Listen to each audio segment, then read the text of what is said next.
There we go. Now I've got the right microphone selected. Cool.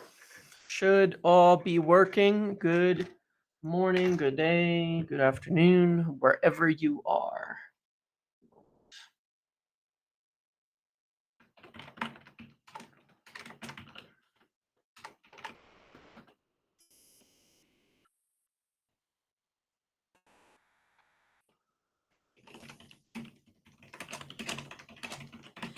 Talk about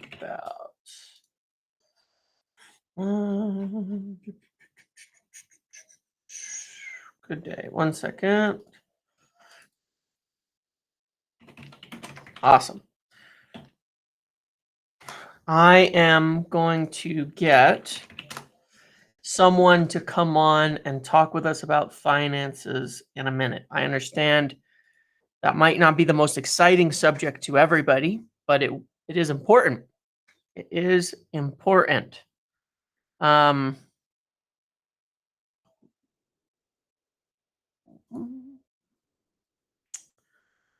We will do what we want. We will do what we want.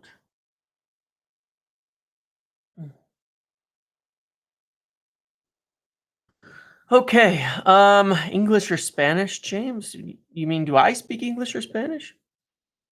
I speak a little Spanish. I don't speak it very well because I obviously have a terribly hard time with proper pronunciations and conjugations and things like that when it comes to other languages.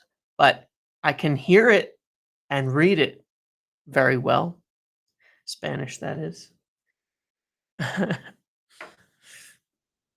James, James. Do I speak English? Yes, but not well either.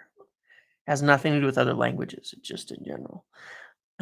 No, I didn't see the meme, so I answered you seriously, whatever that is. Anyway, yeah, we got a lot of talk about. I'm gonna start with our finances, and then I'm gonna bring someone in, PJ from our community, in a couple of minutes to talk with me about this because it's interesting. I'll talk about Yoro, I'll talk about Greenwood, I'll talk about all of that in just a minute.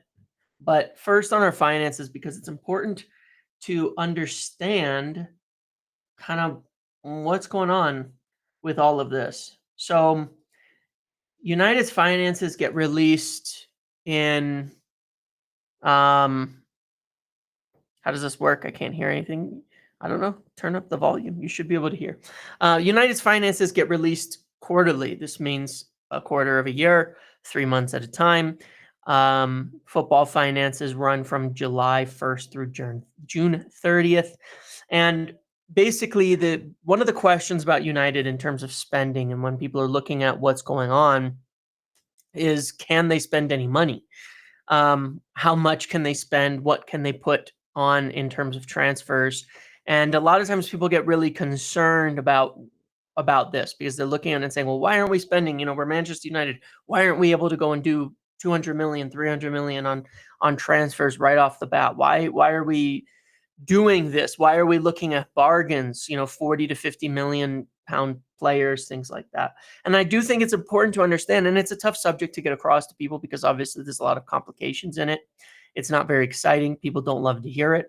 But the problem is that I think what everybody can understand in simple terms is that the financial management of the club for some time has been bad. In a different way than it's bad for other clubs. Okay. I'll get you, Suckhurst. I will get you.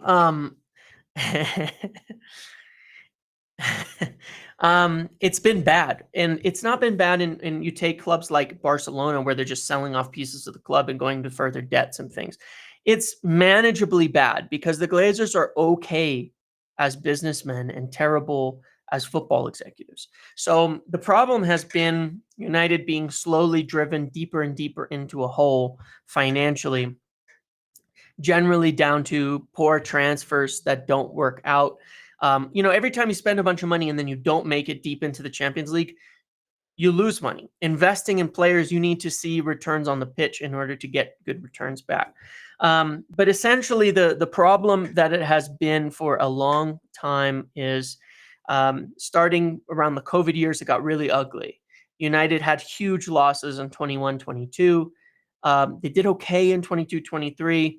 And then this year was the big question, because there's a limitation of how much a club can lose, which is 105 million. And that ended June 30th. And we saw a lot like that. The last year ended June 30th. And United were going to be in a position where they needed to only lose, maximum like 40 million. And that seems like a lot to lose, but looks like they were going to lose a lot more than that. And basically you saw in June, most clubs, not most clubs, but a lot of clubs, and all the business that was being done was about,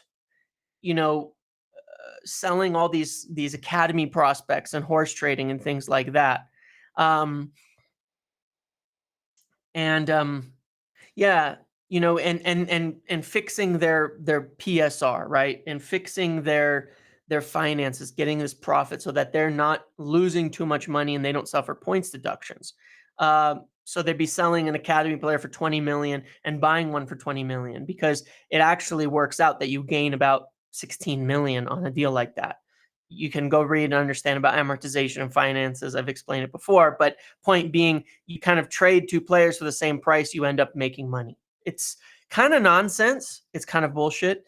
And it's kind of the overall problem in general with the way that football finance is measured, that it not only enables, but encourages this type of behavior where you're just sending academy kids around on inflated fees, and it's kind of just crazy. United had a huge loss in the third quarter of this year. So that would be January through March. You're an academy player. Well, welcome to the stream. And basically,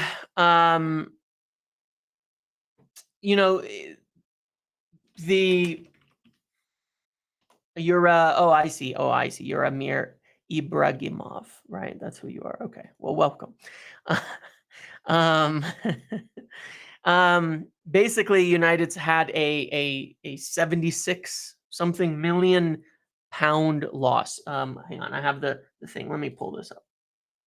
I have it. I just tweeted stuff about this. I was asking my connections about it this morning. So yeah, let me share it on the screen. All right. So United's quarter three earnings included substantial losses, 71.4 million pounds for the quarter. That's a huge amount, including 30.3 million pounds on fees and costs associated with the sale of 27.7% to Trawlers Limited. And that made PSR very, very tight for 23-24. Cost-cutting measures implemented were the reasons for no January and June transfers and no new contracts. But the club feel confident that because of these actions, they're compliant with PSR regulations for 23-24 and did not have to undertake the sale of players pre-June 30th, as many other clubs did. In short, United should be fine on PSR. A lot of costs and changes have occurred. Short-term pain with getting new ownership and new management overall will lead to a better United on and off the pitch. Continued financial control and not wasting money in the market is key. So let me explain this on PSR. When the Glazers took money out of the credit line to buy players, that is a loss. I mean, that's money spent. And PSR is about being it doesn't matter where the money comes from. The club has to be financially viable. If the club, if you make $100 and you spend $100 and then you take out credit on a credit card of $50 and spend it, you lost $50. You lost it. Okay. So essentially the limit is over 3 years, you can lose $100 million. Let's just use it in simple math. Let's say, let's you take the millions away. And let's say over a 3-year period, you can lose 100 million. You can lose $100. You can lose $100. So every year you spend 500 and you make 500, and you spend 500 and you make 500, you spend 500, you make 500. You'd have 0 losses, you'd be okay. But if you are spending 600 and making 500, you lose 100. Well, now you're at your limit. So the next year you can't lose any more money. How did you lose 100? You spent it on debt. You used credit. You filled up that credit line to buy things. And that is essentially the problem, is that starting a few years ago, they started to fill up that credit line. So they were spending more than they were taking in without, that's not their own money, it's debt. But even if it was their own money, it would still be the same. So they were bringing in 500 million, but they spent 560 and they lost 60 million. And then the next year they brought in 560 and they spent about 560. So they were even. And then this last year they were looking at it and saying, well, we can only lose 40. If we lose more than 40, then we're in trouble. Then we're really screwed, because then we'll get penalized. And that's why Everton have points deductions. And that's why other clubs are getting points deductions, is because they went beyond their limits of what they were allowed to. And a lot of times can be debt, it can be whatever, but it's spending more than you're legitimately making. United feel that they're okay.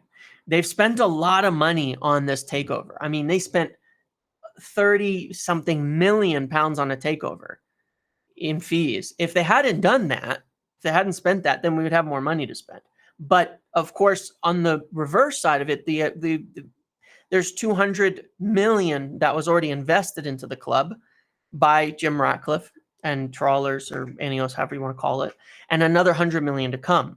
However, that money doesn't mean we can spend it all, and it doesn't actually have anything to do with profit and sustainability. It doesn't help profit and sustainability at all. It's just cash. And what it can help is it can pay down debts, reduce finance costs, things like that, but it does not actually affect United's profit and loss like at all. So yeah, unfortunately, it doesn't change our limitations by owners pumping money, and that's the whole point. You can't go spend more.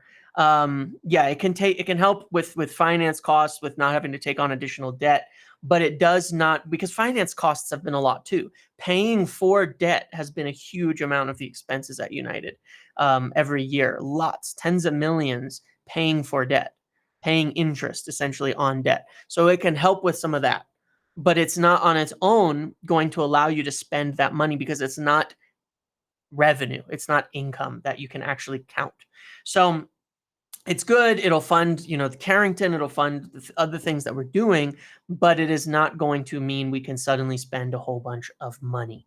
So United were very tight, but they felt that they had it. They are confident. They are confident. That's what sources have told me on this.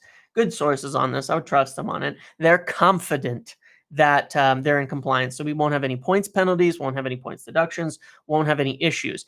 And now it's about making up for the poor decisions of the past. They need to cut costs, okay, in order to not go over the cap next year. So when we talk about United's budget, when we talk about United's transfer budget, and I'll bring PJ in here in a minute, that's where in a video last week when I was talking about it, I was saying, look, we can probably spend about what we gained by losing Martial and Varane. And you may say, well, that's zero. No, it's a lot, actually. When you think about how it's amortized and how these things are paid out, essentially the math that I got is based on how things laid out, some of the costs that were cut. They don't want to raise the cost of the squad. They need to actually reduce it or keep it level now. I think that 75 million pound kind of mark is about what they can do in terms of transfers before sales. So PJ, you wanna come talk with me about this now? You wanna do that? And then after that, we'll move on to talking specifics on the transfers and things like that very soon. But I think this was I think this is important to cover. In cricket terms, I don't understand cricket. Someone's gonna have to explain cricket to me. It seems like somehow slower and more boring baseball. Let me see something.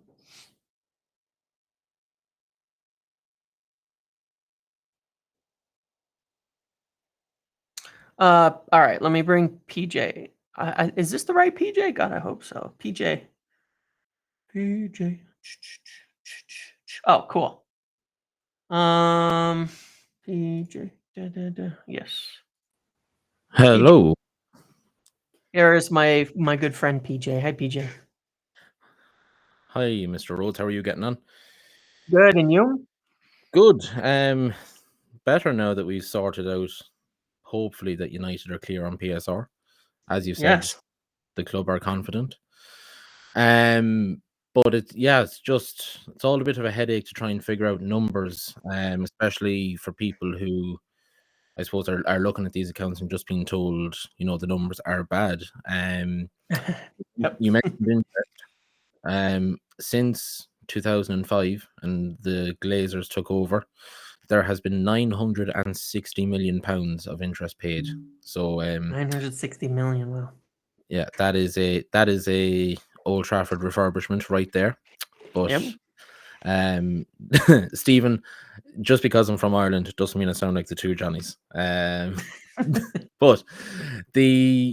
looking at our interest paid, right? So that means that yeah doesn't pay any debt down. Yeah. yeah so that is literally just the interest on the debt, and the principal Just goes hasn't to the changed. bank for nothing. Yeah. So look, if anyone has any questions, obviously we're more than happy to answer them. But there's a video going to be coming out on this on Friday or Saturday, on the Muppeteers YouTube channel. But just for now, up until March 31st, March 30th, the figure we had for PSR is that we are 46 million over the limit. Now, obviously, like we said, the club is confident that they've got that back down. The things like women's team costs, academy costs, the foundation costs can all get written off. So we are making some level of estimate on those, but I've talked to Swiss Ramble. He has kind of verified the numbers. They're roughly in line with his. But Kieran Maguire as well has said that, look, our calculations, the methodology looks right. There's obviously going to be some level of guesswork, but yeah, we said we reckon at least 40 million. They were outside PSR come March. That was our worry. Rhodes will back me up on saying this. It has been a worry since before these accounts ever came out. It's been something I've been looking at for I suppose 3 or 4 weeks now. It's definitely going to be interesting to see how they pulled this one out of the bag. Yeah, it for sure will be. And obviously the numbers on all this is so complicated because it's not even just basic accounting. It's also, they have all their own rules, right? They just make it up as they go, this PSR stuff. From the Premier League anyway, the things you can deduct, the things you can't deduct, what things count, what things don't, when are dates applicable, when are they not, in terms of all of this. It's like you have to do a calculation for the stock exchange because United is a publicly traded company that has to go to investors. You got to do a calculation for UEFA and their FFP rules, and then you got to do a totally different calculation for the Premier League and the PSR rules there. So it's I think Sir Jim said we have more accountants than anything else at the club, right? And I guess that's probably why, isn't it? Yeah, and look, at obviously, the 250 staff that are going to be cut, that is all part of the cost saving. And just because we've made it over the line for 23-24, it doesn't mean we breathe easy for 24-25, because we are right up against the limit.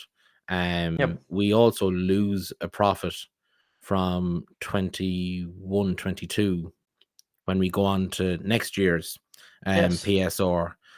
Plus, we lose Champions League revenue. We lose so much things that help us, that this cost saving, it is really badly needed. Yep. Staff numbers have gone up pretty consistently since 2016, when there was 799. We're now sitting at 1,112. So it's, there are bloated costs. The overheads have gone out of control. There are so many things that need to be brought back in, reined back in. But also transfer spending is one of them. And I think we see with the way that we've negotiated deals for, Delict, Branthwaite, Lenny, Yoro, there's so many changes in that it's not just one target that we go all in on. It goes into, having backups and having multiple options. Yep. Aravind, I'm not from Carlow, I'm from Mayo.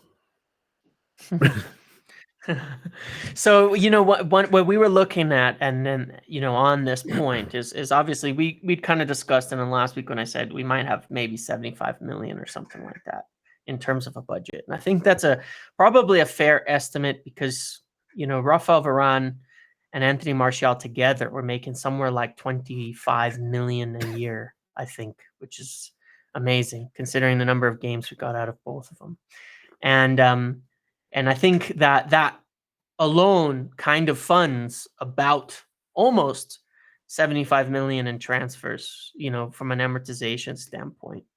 And so it seems like the strategy overall would be to not increase the budget on player spend, right? That we can't afford to actually spend more every year than what we've been spending. And probably we want to spend a little bit less, if I'm not mistaken.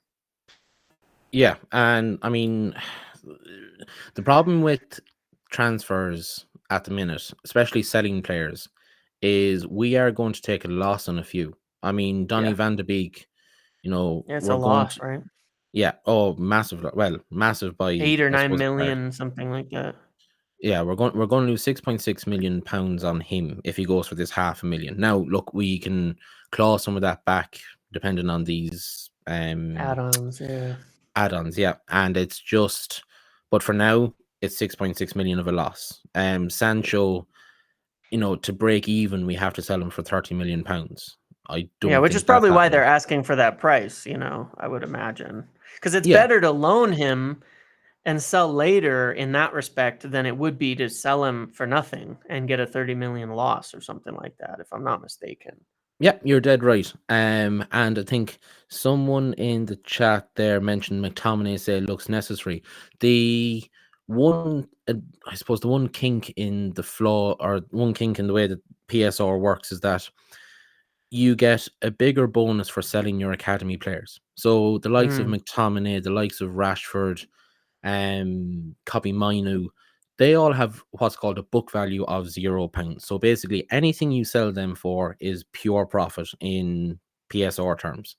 And that's why you see Chelsea looking to offload Conor Gallagher and things like that. So look, a sale, if Greenwood goes, Yeah.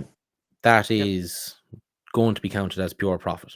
And that helps offset some of the losses that we are going to make. It's not just that Greenwood, if he goes for, let's round it up to 30 million, that doesn't mean, we can spend 150 million on players. It's the whole profit we make on all the players and losses that you can then, we'll say, times by 4 or 5 to cover that year. But come, if let's say we make 30 million profit across all our sales, that covers the spending this year. But then you have to find another 30 million next year to cover it as well. Yep, because the spending is 5 years of spending. Yeah. So it's just, it's tricky. It's a pain to work out, but we have to be sensible with how we spend money. And I think sell to buy is probably the vibe that's going to be felt around the club. But you know better than I do the players that are coming in and going out. But in terms of the money side of things, Ineos definitely seem to be more sensible and responsible than the Glazers were for the last few years. For sure. And and I think when you look at it overall, like when we had Rob Dawson on, he said that the biggest thing was no mistakes, no expensive mistakes, right? Because you look at it today, like you mentioned with Sancho. Sancho's costing us 12 million, 15 million a year plus in wages alone, plus he's 27 million a year, that one player. And we're getting nothing out of it in terms of value on the pitch, right? If he was playing and succeeding and we didn't need to buy anybody, that's okay. Antony's costing us something like 27 million a year. Casemiro's costing us something like 27 million a year, right? So between three players that right now are considered potentially on their way out or not succeeding, you practically have the entirety of the problem just in those three transfers right there, right? It would make up almost the entirety of the losses that one could have on just those three players, which is kind of incredible. And so that's why recruitment is so important, because when you're spending, what have we spent, 400 or 500 million over the last few 2 years, 2.5 years, and half of it has gone to waste, then you're way behind. That's what sets you way behind, because then you still have to buy. We still have to buy players because those players haven't worked out. So then you're buying on top, and it just keeps adding up and keeps building on top of each other, as it has over the Glazers, where you've got all these players you're paying for that you're losing, and you still have to buy because you can't just sit on it and fail. Because if you drop down and you drop out of Europe, it's even worse. So that's the mess, and from what I gather at United, that is 100% their major focus is in, aside from the cost cutting measures, the things like the staff, all of that's going to cut maybe tens of millions, right? 10-20 million at most they're going to cut from doing all of that. It's not going to be hundreds of millions per year. It's going to be 10, 15, something in that range, and it all adds up.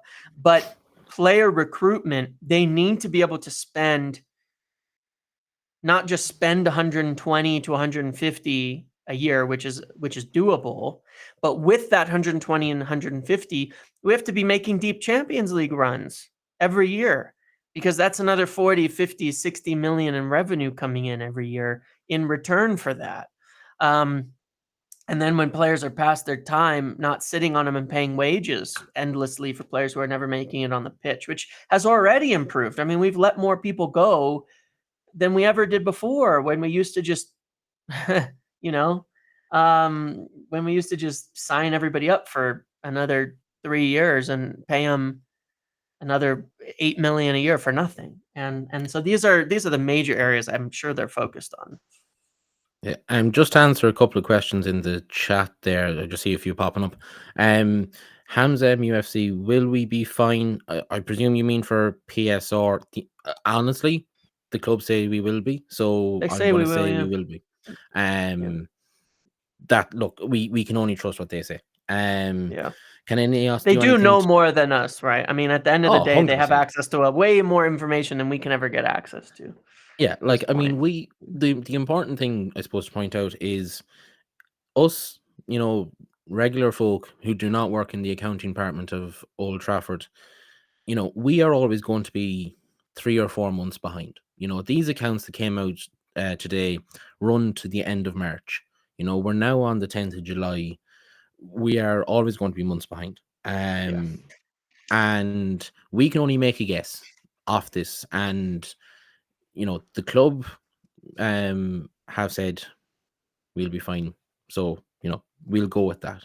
Can Ineos do anything to increase revenue to offset costs or losses? Sign more sponsorship deals. That's it. Like the Snapdragon deal is an increase, right? Yeah, it's about 13 million pounds a year increase. Yeah, so that's good. If they can, do we have a training ground sponsor at the moment? We did. And then we didn't.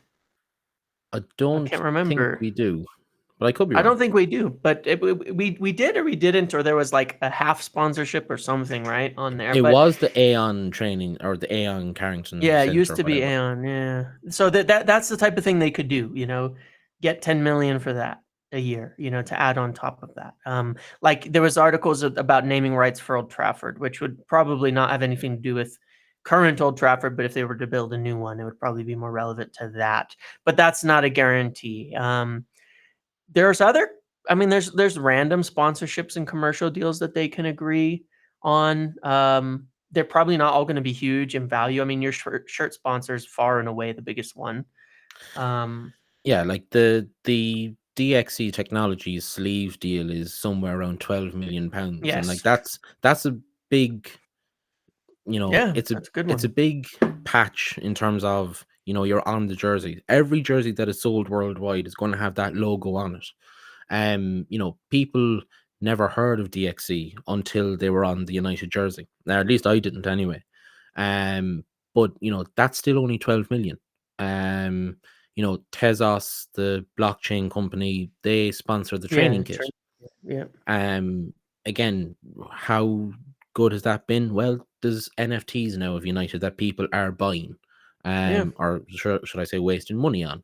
You can be the judge of that, but it's the club have kind of moved away. Richard Arnold said this, that they want to move away from having an official partner for everything. So they don't want, Nissan being the official noodles partner of Manchester United. Like it's some things are um it kind of devalues the brand if you're just selling off everything. So Yep. the training center doesn't have a sponsor because no one is willing to pay what United reckon it's worth.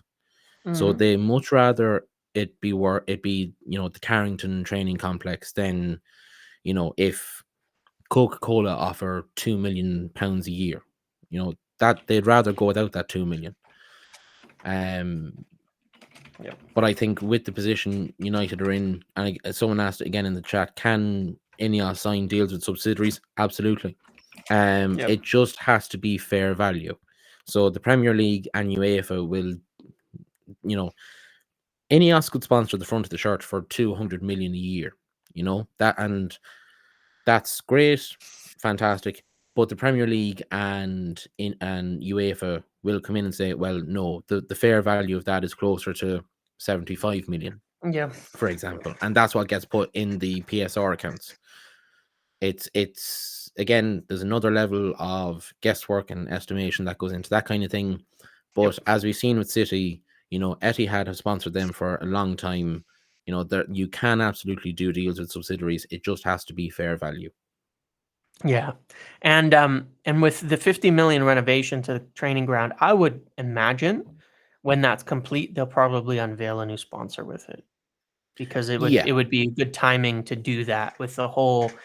I mean, it's a huge regeneration of it. It's a good look. It's beautiful, and they'll probably tie it together. I mean, with some tech company or health company or something like that, alongside all these big renovations, it would be a really good time for someone to come in and sponsor it and have it be like, be the name attached to this big beautiful new training ground complex, that they have. So I think that would be a good one. yeah, and of course that 50 million that they spent on it doesn't count for PSR, so they Yep. can absolutely, you know, they can spend however much they want on new buildings, on whatever. It doesn't count. So, uh, Mr. PJ, will a Medjugorje sale be the same as Scott McTominay sale? Um, Pretty much. So Medjugorje, when we signed him, we paid a small fee at the time. That'll be pretty close to. We're talking, It's you almost know, gone now. Yeah. It'll it's be going to like be a million hundreds of, maybe is left. Yeah. or Something less. like It'll that. it'll definitely be less than that. But yeah, again, you can pretty much count it all as pure profit. Yeah. Yep. Have we any Yeah. hotels to sell? No, we are not Chelsea. And the other thing is that United won't be doing anything. I mean, like they're not going to sell off assets to Ineos. It's just not the way that they're going to approach it. Like Chelsea in terms of, and Barcelona too, like they looked at this. The Glazers looked at that a while ago, I believe, right? There was some talk that they looked into selling rights to certain things off and all of that during the whole takeover process. But I think the blowback on that would be huge. And I think in England, as far as the FA goes, it's something that's completely not as acceptable as it's been allowed in Spain, and for Barcelona to do things like sell off chunks of their club randomly and sell off, go sell MUTV or something like that. They're not going to be doing those types of things. They could, but they're not going to, and it's unnecessary at this point to do stuff like that. Yeah, I mean, look at, I suppose, for a recent example, look at Reading and the training ground just outside London. We know the price of real estate in London, or of property in London, the ability to build complexes and all that kind of thing. And Dai Yonga, the Reading owner, is or was considering selling that and leaving them with no training ground. Look a bit closer to the club at the minute. Yeah. Bury during COVID, really, Steve Dale is, I don't know if I can curse on this or not, but he's a piece of work. And well, I'll call him a piece of work to be nice. Again, just wanted to sell off bits of the club here and there to put more money in his own pocket. So it's the sign of a club that is on the brink of major financial trouble if you start selling off bits and pieces here and there. Chelsea selling off a hotel for £77 million is, Chelsea being in trouble with PSR regulations, and spending $1 billion on players is coming back to bite them in the ass. Yep. Other things that do increase revenue, you want to know why? I mean, there's a reason that United are going back to the United States this year. Last year, when I went to the game in Las Vegas and spoke to a couple people, what I was told at that time is the stadiums were paying big, big money for clubs like United to come. Big money for clubs like United to come, and so they were expected to come back the next year because they make a lot of money on those preseason tours, because it's not just ticket sales and things like that, but the actual stadiums, the places are paying for them to come in many cases. So those are good revenue boosters as well, in terms of bringing money in, and that's a good reason why they've come to the US, and it's a good reason why they'll probably do another Asia tour. They make a lot when they do those tours in the summer and preseason. So even with a short preseason post Euros, they wanted to get back out here and do that. So there's a lot of things that can be done, and the biggest things I think that will make an impact, funnily enough, though, and this is the difference between Ineos and Ed Woodward, right? And Jim Ratcliffe and Blanc and them, and Ed Woodward and his views is that they do not feel that the financial situation is disconnected from their performance on the pitch. And it's kind of obvious when you look at it, because you can make easily 40 to 80 million more every year, and there's more Champions League money coming, right? With the new format, there's more games, there's more everything. The Champions League money is going to go up and continue to increase. The better you do in Champions League is the fastest way to increase revenue. It's probably the best way to increase revenue is to make it deep into the Champions League. I think more than anything else, that is the best way. And then at the same time, the best way to reduce costs is to not waste so much money on transfers and wages, because, it sounds bad, and it's kind of the sad part of it. But, it's like that Martial contract for not playing for 2 years saves as much as all the staff cuts, and so it's that bad. It's not saying they shouldn't do those staff cuts, because you can still be bloated, but you can see, you got to add it all together, but you don't want to be wasting money on things like that, for sure. Yeah, and I suppose with Champions League money, like United exited in the group stage, we made £60 million in TV money just for playing those 6 games and getting knocked out. In the Europa League, if we make it to the final and win it, the max we can get is about £30 million. Yep. And let's be real, like, are we going to get to a final? Maybe, maybe not. It's 20 if you reach the semis. So and we'll get some ticket sales and things for home games, but yes, in general, yes. Yeah, it's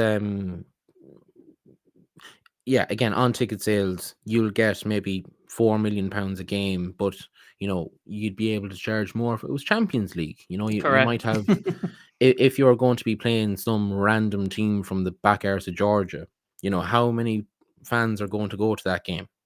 Yeah, on Whereas Thursday if you maybe. have, Bayern Munich and Old Trafford in a round of 16, that's going to sell out. And people Yep. are going to buy the scarves and buy the pies and the beers and everything at a half time. So Yes, it, makes a it it difference. compounds. It's not just ticket sales, it's everything you Yep. get on the day. Yep, for sure. Yeah, so I mean, in general, it looks like we should be okay, but there's a lot to do to improve it moving forward, and they can't just go spend freely. And I've been warning of that, and I know PJ's been insisting on that too, and certainly sources at the club insist on that as well. They cannot just go and spend 200, 300 million. There are people who will say they can, they can't. They really, really can't go do that.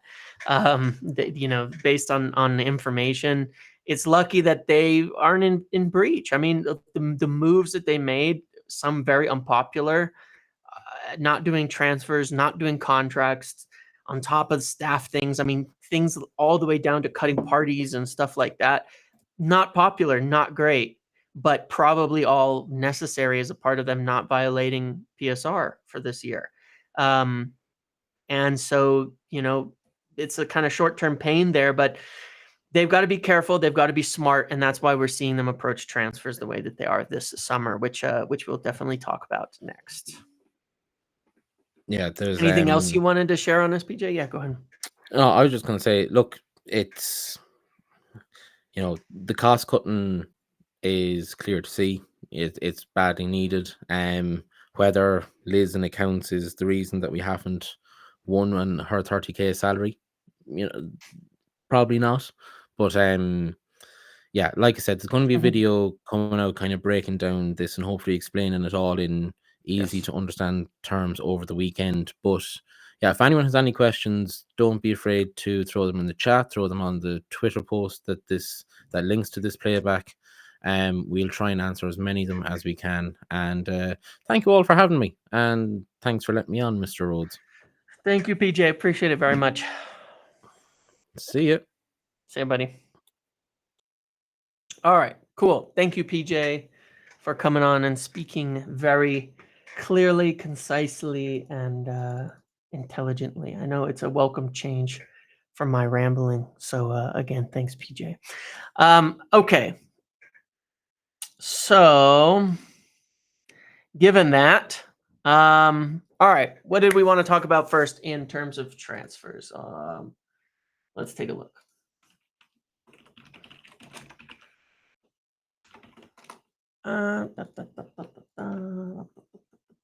Okay. So given that, let's say that we have this 75 million or so in terms of budget of what we want to be able to do. That when we're looking at our deals, let's talk about Greenwood first. It's not off at the moment. DiMarzio posted what I understand to be an accurate kind of first update on the situation, which is that not first, but update as of today on the situation, which is that they're going to sign him anyway. Look, I'm not going to make huge assumptions, but I will say that I don't think that some political dispute is necessarily that big of a deal in France in terms of whether it would prevent a signing from a club, especially one that is apparently already quite unpopular. But that being said, what about Greenwood himself and his willingness to join if he feels that it's, the mayor, if he feels that it's going to be an unwelcome environment? He's had a good move. It was welcomed well in Getafe. I'm not saying right or wrong on any of this, but he preferred the move. And, as of today, the only latest thing is DiMarzio said that he was still thinking about it and that Lazio were trying to come in for him still. We'll have to wait for more updates on this. I mean, this is the type of thing that's now very close. There's very little information being given on this, but, I wouldn't say that there's anything to indicate it's off at this point in time. But I would say that Lazio coming in and continuing to be in the race is probably a good thing to ensure, that this happens and that something occurs there. I don't think that they'll lowball. We're going to continue to say that this deal to Marseille is on and continues to move forward. So it's not that big of a difference either way. 27 million pounds total. I think that Lazio offer was like 25 million pounds total. They both would include a 50% sell-on. It's not going to make a huge difference either way. But if we can get 20 million pounds, then it's likely to help our budget a little bit. Van de Beek, getting him gone and getting those wages off is going to help a little bit.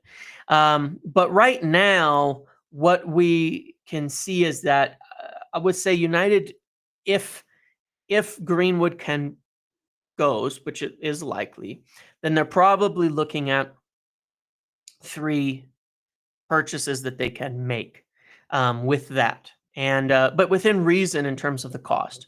Zirkzee, we'll just touch on that briefly. 34 million pounds, probably a good, not a terrible wage or anything like that. As I mentioned over the weekend, they had not said for sure they were triggering the release clause, but they're considering restructuring a deal, offering about the same amount, just spreading the payments over time just for cash flow. But they could get that one is essentially locked up. The second deal, this is where it's interesting when it comes to center backs. We've heard many times that Gerard Branthwaite is, I'll talk about Sancho in a minute. Gerard Branthwaite deal is separate to De Ligt and separate to Yoro. Okay. We've heard that many times, that it's separate to those. What we haven't quite heard is that De Ligt and Yoro are separate deals. And I do think that there's some consideration to be held on that, because Branthwaite is a very different profile to the other 2 players in terms of his ability to play on both sides, his left-footedness, these types of things where, Yoro and De Ligt, someone asked me to pronounce it properly, but I can't do the thing that De Ligt. I can't actually do it. I don't have the vocal capabilities. So I'll just keep saying De Ligt. The combination of the 2, it doesn't totally make sense, because one of the reasons that Matthijs de Ligt wanted to come to United was to be a starter and to be the first choice. That was reported early on. That is a key kind of part of this, of being willing to accept the terms, things like that. If you're trying to make an offer for Lenny Yoro, how are you beating Madrid? Because if he's not going to be a starter at United, why would he join United over Madrid? Why would, even waiting a year and playing every game at Lille and then joining for free and getting a big sign-on bonus, why would he come to United to not be first? Why? That would be my question. That would be part of the challenge, because if you're trying to convince him, you need to say he's going to be the starter. They don't have a deal agreed for De Ligt yet. So they can essentially, here's the way I see this strategy. This is a little bit my opinion. Maybe it's slightly informed, but this is the way that I see the strategy. And no, I do not think we'll be paying 3 at the back. But this is the way I see the strategy, though it would be kind of cool. Is you have Netherlands still at the Euros, at least for maybe today, maybe through the end of the week. Then there's holidays, things like that. You force the issue on Yoro. And look, I said end of May that United were chasing Yoro and that they were actively seeking out signing him. And I said it way back. We thought he's going to go to Madrid, and that's still most likely. Right? They'd have a 3rd place game anyway. So either way, end of the week, right? Either way, they're there through Saturday earliest. Yes, Saturday or Sunday earliest. So the way I see the strategy is, you're not finishing the De Ligt deal yet. You make this offer for Yoro. It's accepted. You put the pressure on now, because he hasn't said, I'm not joining United, okay? To be very clear, he's never said, I'm not joining United. Is there? There's not a third place game, isn't there? Now I don't remember. But he hasn't said. Yeah, that's for Copa. So there's no third place game. So it's today or Sunday. But either way, you have a few days. He hasn't said I'm not joining United. He prefers Madrid, but we kind of before I spoke about this. Rob Dawson did some articles on this too. But Madrid do this from time to time. Sometimes they go for these young players and they kind of put them off and they hope they can get them later on. That's what they do, and they don't like to pay a lot of money. And that's what they're attempting to do here. He hasn't totally said no. Lille will want him to leave now. And so it's because of this big offer that United made, which Madrid are almost definitely not going to match. What you essentially look at then is Lille will probably say, we're not going to take any other offers unless it matches that. So your choices are United now or Madrid for free in a year, because we're not going to accept them at 20 million when we have a 60 million offer. We're just not. So I think it's really good pressure. But with that, I think United are then going to be basically saying, they're going to have to say, you're going to be our first choice center back here. I think they'd have to for it to be worthwhile. Otherwise, why not wait a year? Because he's an amazing opportunity. Then, while that is happening, so you give him a few days to get an answer. They're not going to bench him. They're not going to bench him. There's no point in benching him. They wouldn't do that. It would be silly. Because you could play him, you could get happy, maybe he signs a new contract. Like, he probably won't, but you just never, sometimes you can convince players to help you out with that.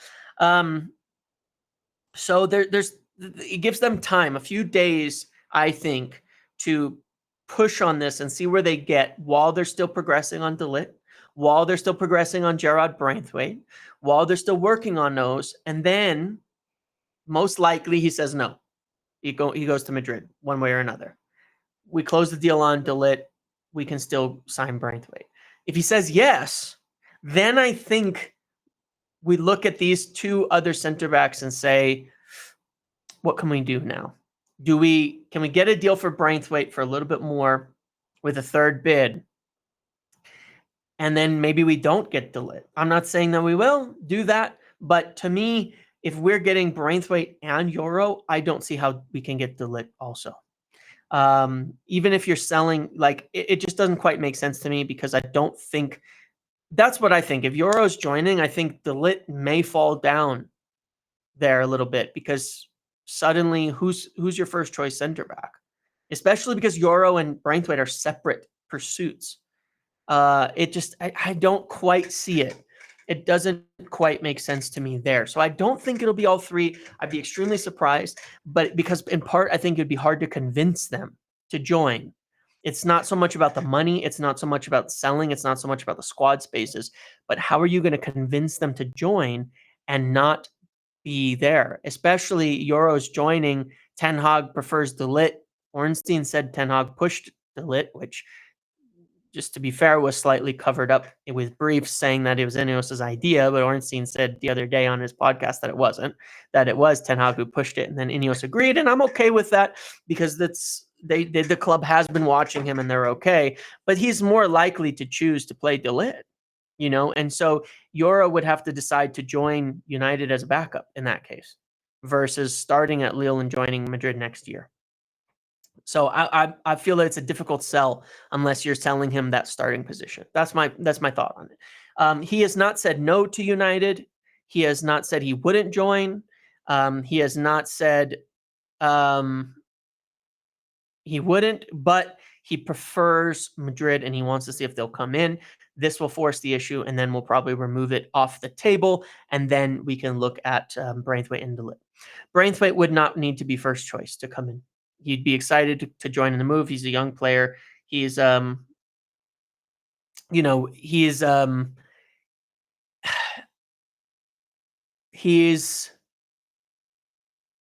he's open to it, and he knows Van Nistelrooy as well, which I think is good. It's a move he would love to make. So, and they've been following him and tracking him for a long time. Look, he's been the priority all summer, and so when we look at this one, which is really interesting, I don't think Lissandro is a good left back option, but I do think Branthwaite is because of the pace. So it makes more sense there just on pace and all of that alone. But anyway, that kind of covers it. Now on Branthwaite, supposedly I don't think the wages would be 160, by the way. I think that would be top, including incentives. That would be based on pay. There's so many things that go into these contracts. When we agreed to sign Eddie Cavani, he was getting 50K every time he started, 10K for this, 20K for that. And a lot of times wages that get reported include all of that. Cavani's base wage was like maybe 150, I think. 180. I have to look at it again, but it would be reported as 250 or 300. And that was like including everything. If he was starting and scoring every week. It's going to be the same for a lot of players where, Branthwaite is probably 120. And sources around United have indicated that as well, that it's a bit high, that it's probably lower. That's probably including all of that in there. So, there's a report from the Times that United are still looking at a third bid. They haven't walked away from the deal yet. There's been no brief about that. The bid was immediately rejected, as I said. I don't know where this is going to go now. I think if their first bid had been 55 million, I don't think it's confusion. See, I think that United working on a bunch of things at once looks that way because it's all about having lots of different contingency plans and ways to ensure that they're not in trouble and that they get what they need at the best price at the end of the day.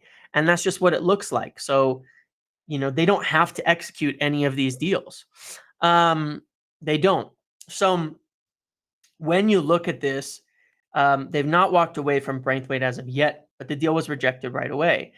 I think if they'd made a bigger offer earlier on, it would have been better. There was a softer stance from Everton earlier. I think it's gotten a little more difficult over time. Right now, the information I have is that they're pretty firm, more firm than they were on that 70 million price.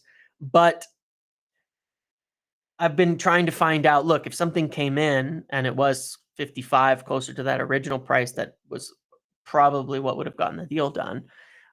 Would it kind of open things up again? So I think that United would want to know that too before making another offer.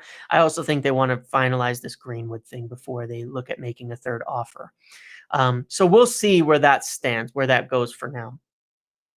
But 3 options there. I don't think we're going to get all 3. I think that we will get 2, but there's not even announced. There's not a zero chance. There's a non-zero chance that we only get one of those 3. There are other options. There are other options out there. There are other people out there. There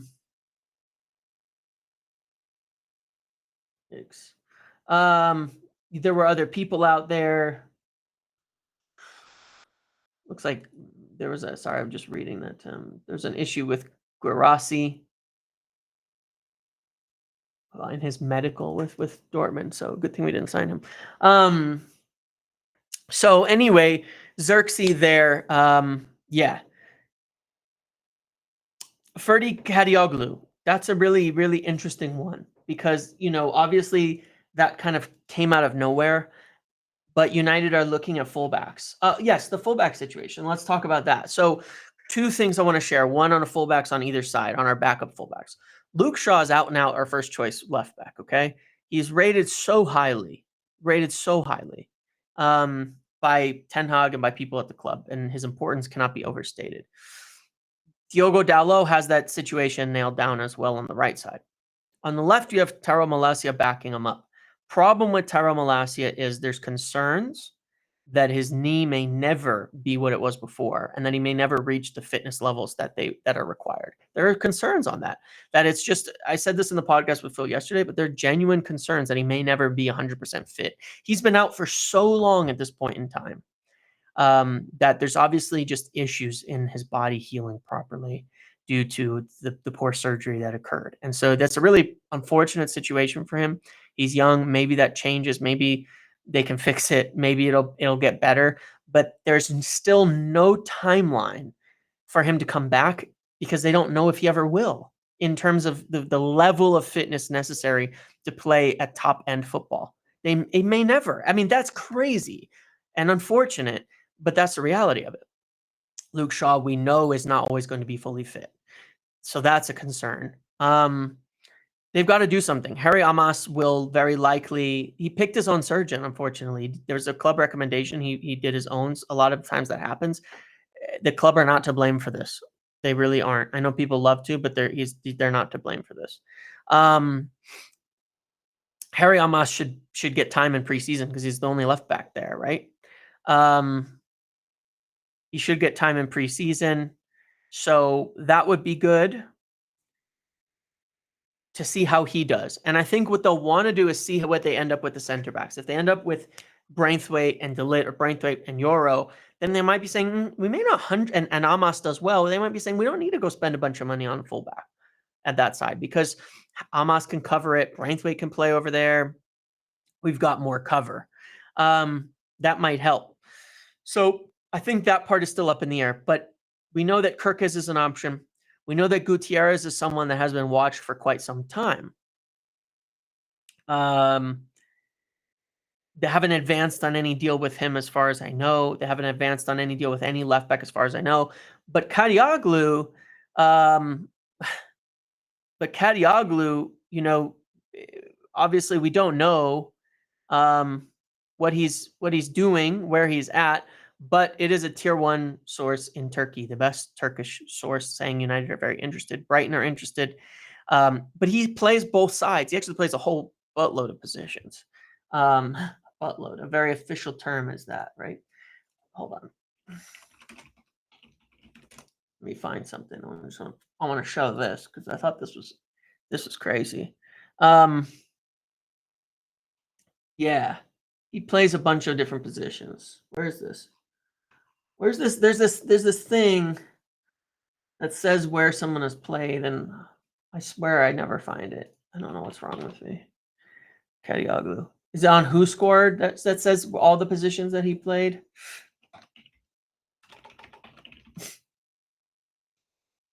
Transfer Market. See, I was looking there, but I swear I can never find like the right spot. If you can post a link in here, if you find it, then post it and I'll put it up on the screen.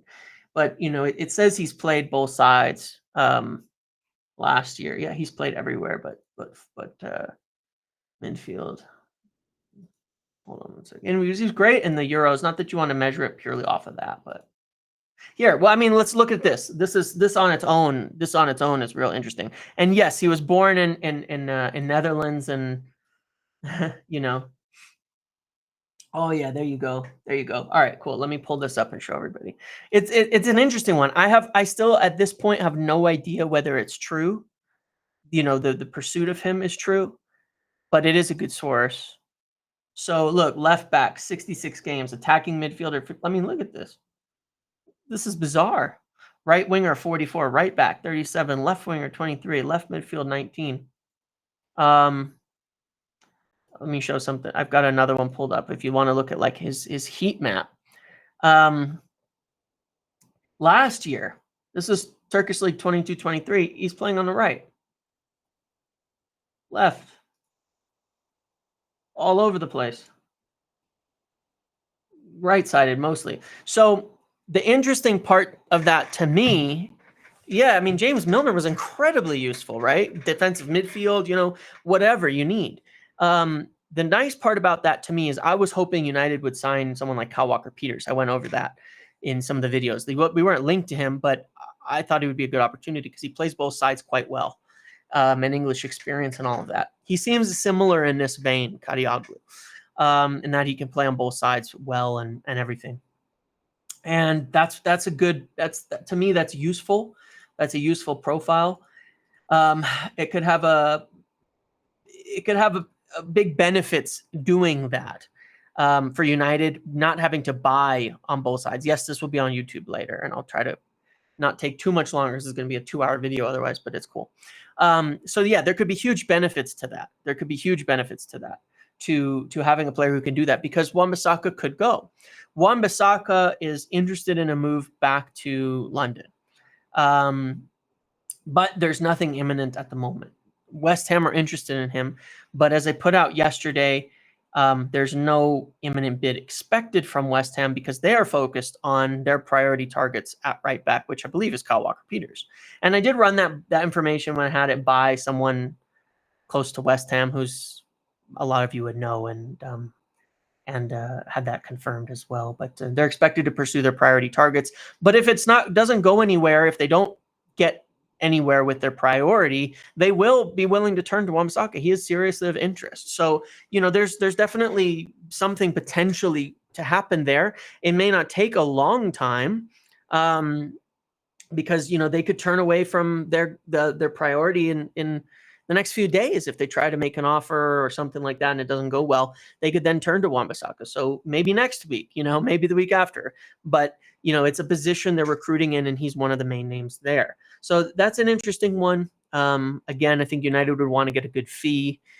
25 million, I think, is what they were quoting the Turkish clubs. And 25 million, I think he's worth that. And they would need to then be able to get a replacement in. In terms of Ugarte, it's an interesting one because, and then we'll talk about Sancho. We'll talk about some of the other positions. In Ugarte, it's an interesting one because United have gotten in talks. They've been watching him for a long time. They're in talks with PSG. There's good reports from France about this. They have a good relationship with Jorge Mendes. It's an opportunity. PSG are heavily chasing Neves. There's a report today from CNN Portugal, which I think is a good source in Portugal, that they offered 90 million euros plus a player for João Neves. PSG did, and that would be their replacement for Ugarte. There's other options that they could. And I think he's closest to United, but, Ornstein was saying that it's been kind of quiet on this. And I thought it was a bit weird when there was, when Laurie was saying that in his article that Ugarte is of interest, serious interest, but they're looking at loans. And then Ornstein said that it's not as advanced. Like there was some report that they made a 45 million offer. Not the case. And I clarified originally, United have never made an offer for Ugarte. So when journalists say it's not that advanced, they're talking that there's no offers. Okay. It doesn't mean it's not serious. It doesn't mean there's talks. It doesn't mean any of that. So there's talks. The interest is there. It's a real name. It's a real potential, but there's accordingly not total unanimity on going for him. There could be conditions to that. They could be interested in getting a loan to see how it goes, with a good option at the end of it to see how it goes, to explore that. Maybe PSG will be open to that. I don't know. If nobody else is going to buy him, they might be open to that. My concern is with that approach, you'd get other clubs interested, Atletico Madrid, potentially others in Italy and elsewhere that would be looking at him if a loan became plausible. But he might prefer to join United. You never know. Though I do think Atletico would be a big draw for a player like him as well. So I still think this one is more likely in terms of a midfield, and I still think we need one anyway. I would rather get him than pay 15 million to bring Amrabat back. I mean, even if we didn't sell Casemiro, but that is an issue. Casemiro, whether he will leave or not, that's an issue. That's a concern. That is something we don't know if that's for sure going to happen. The Saudi thing is up in the air at the moment, and so we're going to have to wait and see. It's certainly not confirmed. But I do think a lot of people are misprofiling Ugarte. Like I've seen the things being posted, but you got to watch the games in full. He's not at all like Casemiro. Not at all. One, he stays on his feet. 99% of his tackles, he stays on his feet.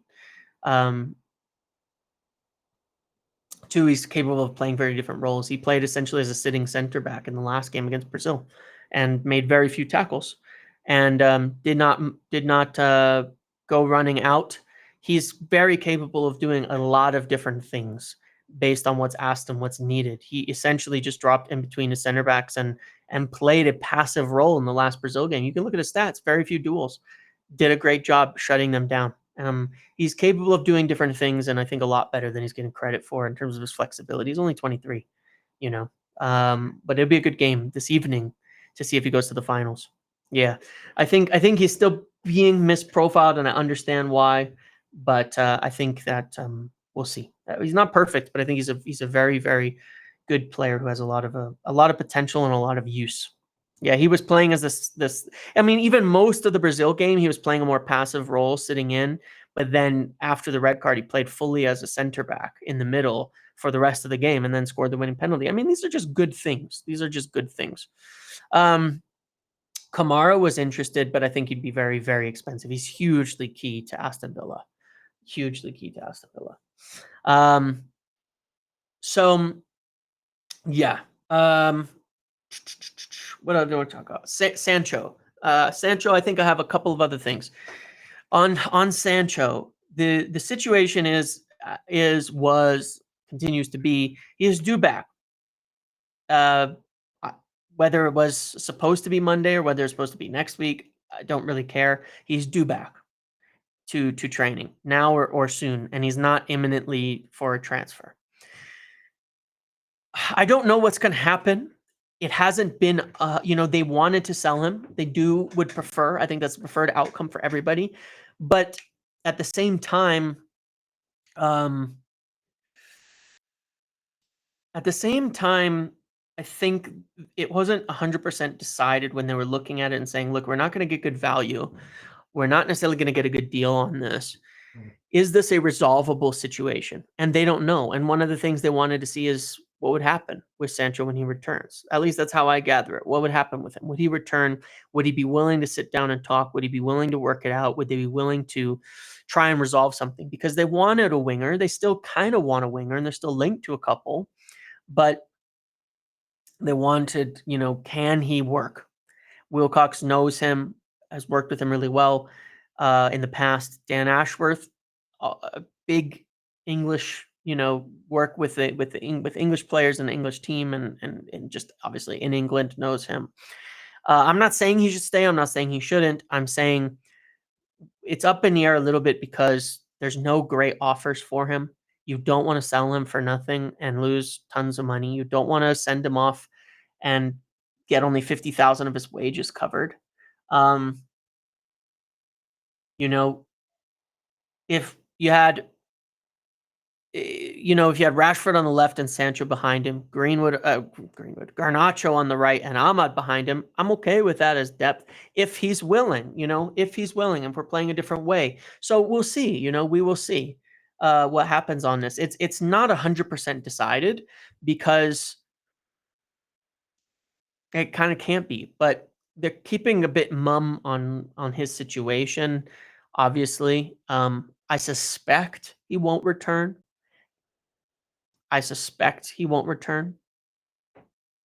At all, and then we'll be close to a transfer, and something will get done with Juventus. But they need to move Sule or Chiesa. Now, they'd offered them to us many times, and we were interested. If we were, it would have already happened. I don't think Chiesa is a deal we should accept. I don't think it's worthwhile. I think it's just adding more deadwood. He used to be really good. Chiesa used to rate him really highly prior to his ACL injury, but he's lost a lot of the explosiveness that helped him be what was at the time a really positive, really exciting player. So, yeah, I guess we will see on that. Let's see. What else did I want to say? Anything else that I thought was important?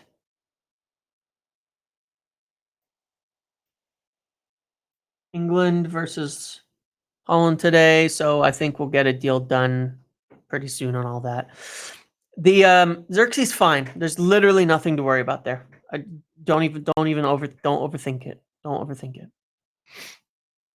I don't think we're going to spend a lot on a winger, but I really would like to see.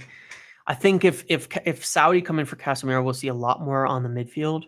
But let's see where we end up. Let's see where we end up with this center backs, because if all our budget gets spent on the center backs, on Yoro, Branthwaite, or De Ligt, Branthwaite, etc., and Zirkzee, then we will need sales in order to go spend in the midfield. And that is part of the consideration. If you look at the budget, if we're selling Greenwood, if we buy 2 center backs and Zirkzee, we need to sell more in order to buy in the midfield, and that could hold things up as well. Though with Ugarte certainly focused on, the Copa America right now. Dan Ashford says you have input so far this window. I'm sure he is. It's not. Let me. I'm gonna annoy some people by doing this. I'm gonna show something. It's completely awful. It is. I mean, it is totally awful. But I was using this as a demonstration the other day, right? Where do transfers happen? And some people are gonna laugh because I did this the other day, and it's pretty funny. I showed this the other day in the Patreon chat as I was explaining something. Where do transfers happen? Ready? Wait, that's a bad circle. Right here. Oops, this one is supposed to. Oops, no, hold on. This one's supposed to be red. That one's supposed to be red. Okay. No, red. Okay, let me click over here. Green. There. Where do transfers happen? This is where transfers happen. Okay. This is where transfers happen. The club like all these players. Ten Hag likes all these players. There's the overlap where they like the same players. That's where transfers happen. Okay. When you have a veto on this side and a veto on this side, this is where transfers happen. These players right in here. Okay. So this is the simplest possible way that I can explain what happens. Now, here's my concern. Okay. If all of these are just Dutch players, then basically you can't, you might have great signings over here that you just can't do because Ten Hag only likes a really specific type of player. You know what I mean? So that's my concern with things like a veto and all of that, is that you're limited by who Ten Hag likes. And if Ten Hag likes really specific players, then you're limited. Now, that doesn't mean you're signing bad players. Look, under Ineos, United aren't going to be signing these guys, okay? This is who Murtaugh signed. This is Anthony. Sorry, Anthony, but this is Anthony, okay? That's who Murtaugh signed. That's who was signed prior. These guys. The club didn't want them. Amrabat and Anthony, right here, okay? That's who the club signed before this.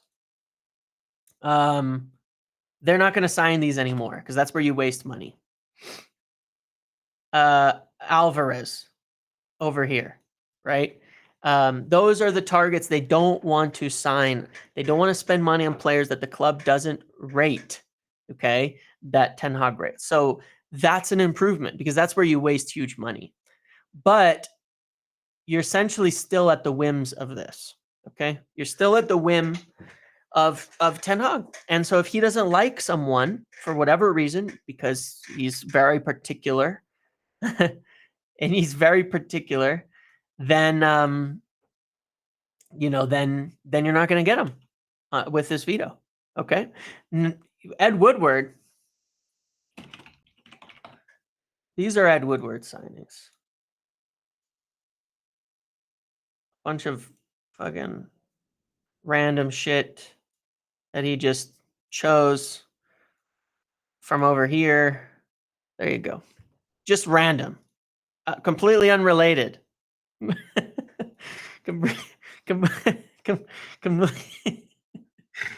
Oh man, completely unrelated, completely irrelevant, completely random, nothingness. Nothingness signings that have nothing to do with club targets, manager targets, just whoever the hell he wants. Those were Ed Woodward signings and Joel Glazer signings. Okay. Joel Glazer and Ed Woodward. They worked together on it. Ed would pick players he thought Joel would sign off on, to be fair, and try to sell the idea to him, which is fine. That was his job. He was actually pretty good at it. He was actually pretty good at convincing Joel Glazer to spend money. Anyway, yeah, if Ten Hag was French, we'd be flying right now, We get every French young player in the world into our team. We'd have an insane team. No, but it's fine. Look, it is what it is. And this is not that different to normal. It's just the fact that in a situation like this, you're reliant on, you're eliminating everyone the manager doesn't like, and you got to convince him. You got to convince him. If they have a veto, they don't have to listen to you. That's my concern with the veto. But we've moved past all that. I think the signings are good. So no, I don't complain about DeLitt because he's here. I don't complain about Zirkzee because he's here. I'm okay with those signings. I'm happy with them even because he's here. But if they're suggesting Ugarte and Ten Hag's like, maybe, I don't know, then I would hope they convince him. You know what I mean? I'm okay with those shapes. Those shapes are pleasing to me. I want them to convince him to like Ugarte. You know what I mean? That's what I want. And I want them to hopefully that he's convinced about, Lenny Yoro, which I'm sure he is. So, that's the types of thing. Anyway, this is really simple. This is really fun. This is a really fun way for me to demonstrate it that just pleases my childlike brain. So, I hope you enjoyed that explanation. I've been doing this for an hour and 20 minutes now. I probably should end the stream here. Are there any other specific questions on things that I haven't covered at this point in time? And I will upload this all to YouTube in a minute.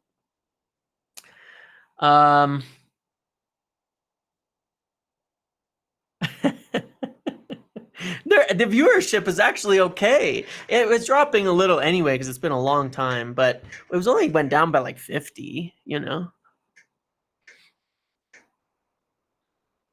So the women's team, I think now that Dan Ashworth is in place, there will be some more focus put on that. And I can't say anything that is imminent on it, but yeah.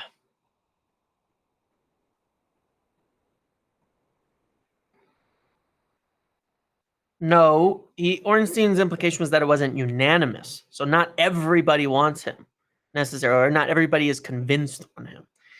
That doesn't mean it's more driven by Ten Hag. It's probably the opposite, to be fair. It's probably more of a club target. Apart from being reliable in the know, are you going to Louvre to display your art? If they'll have me, I'm going to submit. Los Angeles, I should be going, yes. And hopefully there'll be some events. I should be going to Los Angeles, and I should be going to South Carolina. Yeah, they did say we could target 3 center backs, but I personally feel they're doing 1 + 1 + 1 = 3, when it might be 1 + 1 or another one. I could do another drawing. No, I'm just kidding. I won't do another drawing. Fofana to AC Milan looks like a good deal. If we were that interested in Fofana, we would sign him, right?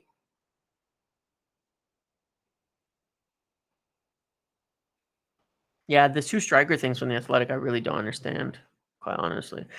Transfer video. Once we nail our first signing, I'll do another one with the green, red, all of that. Nothing from me new on Gutierrez. João Gomez, yeah, I think he's going to be quite expensive. They sold someone else too, so I think it makes it real difficult. I haven't heard anything about Kambala. Whether that's true or not, I don't know. Yeah, we will add more people into the medical department. Great tweet. Great tweet. That is so funny. I love that. That's good. Thank you for taking a picture of that. I appreciate it. Day job is in marketing and advertising. As you can see by my massively artistic brain. I don't know how he got those pictures. 2 strikers only makes sense if Rashford goes. He's very unlikely to leave at this point in time. Like I said, they needed to have some talks, some things like that, but they wanted to keep him. And they want to get him back to his best. And the new people coming in really did. And I think Zirkzee is a big part in that. think that if a huge offer came in and he asked to leave, that would be different. But that has not happened at the moment. I said artistic. Artistic brain. Who have I got for today? Honestly, I think it'll be Netherlands because England have just been so unbelievably unconvincing, like usual. And whenever they come up against one of the actual good teams, they really struggle. But you never know. I'd like England to win. But yeah. Uruguay. I think Uruguay are the best team at Copa. They've been really, really, really good. They're so fast, they're so physical, and they're so hard to beat.